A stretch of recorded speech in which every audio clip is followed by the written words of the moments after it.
والذین یجتنبون کبائر الاسم والفواحش، اور وہ لوگ کہ جو اجتناب کرتے رہیں بڑے بڑے گناہوں سے اور بے حیائی کے کاموں سے۔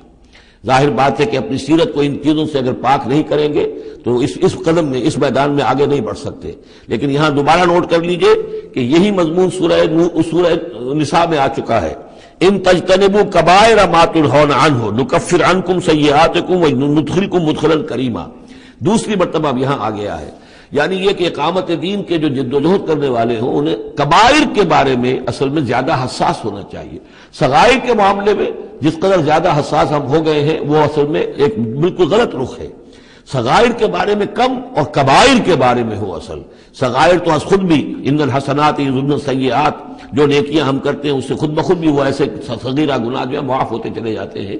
لیکن ہو جاتا ہے الٹا برعکس ہو جاتا ہے معاملہ کہ ایک آدمی ان چیزوں میں تو بہت ہی جزرس ہو جائے اور بہت ہی باریک بین ہو جائے، لیکن جو حضرت مسیح کے الفاظ ہیں کہ مچھر تو چھانتے ہو اور سموچے اونٹ نگل جاتے ہو، یہ صورتحال جو ہے یہ بڑی ہی یوں سمجھیے کہ پیتھولوجیکل کنڈیشن ہے، یہ بیماری کی صورت ہے۔ یہ ہے کہ بڑے بڑے گناہوں سے اپنے آپ کو پاک کرو اور فواحش سے اور بے حیائی سے۔ وَإِذَا مَا غَضِبُوا هُمْ يَغْفِرُونَ، اور یہ کہ اگر کبھی کہیں غصہ آ جائے، جیسا کہ ہم پڑھ چکے ہیں سورہ حمیم سجدہ میں بھی کہ وَإِمَّا يَنزَغَنَّكَ مِنَ الشَّيْطَانِ نَزْغٌ، وہ اگر شیطان کی کوئی چھوٹ لگنے ہی لگے تو فوراً اللہ کی پناہ طلب کرو۔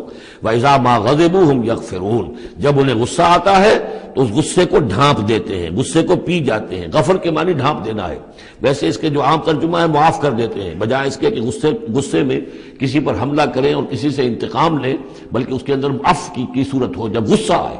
ایک ہے سوچ سمجھ کر کوئی اقدام کرنا ہے، کوئی آپ نے چیلنج کرنا ہے کسی باطل کو اور اس میں کوئی آگے بڑھ کر آپ کو اقدام کرنا ہے، وہ اور بات ہے۔ ایک ہے کہ غصے میں آ کر کوئی اقدام کیا جائے۔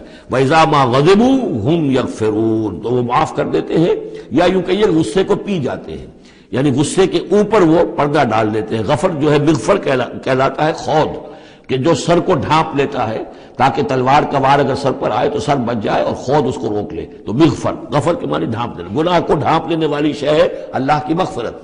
اسی طریقے پر یہ کہ وہ غصے کو پی جانے والا، وَالْكَاظِمِينَ الْغَيْظَ، یہ ہم پڑھ چکے ہیں سورہ آل عمران میں۔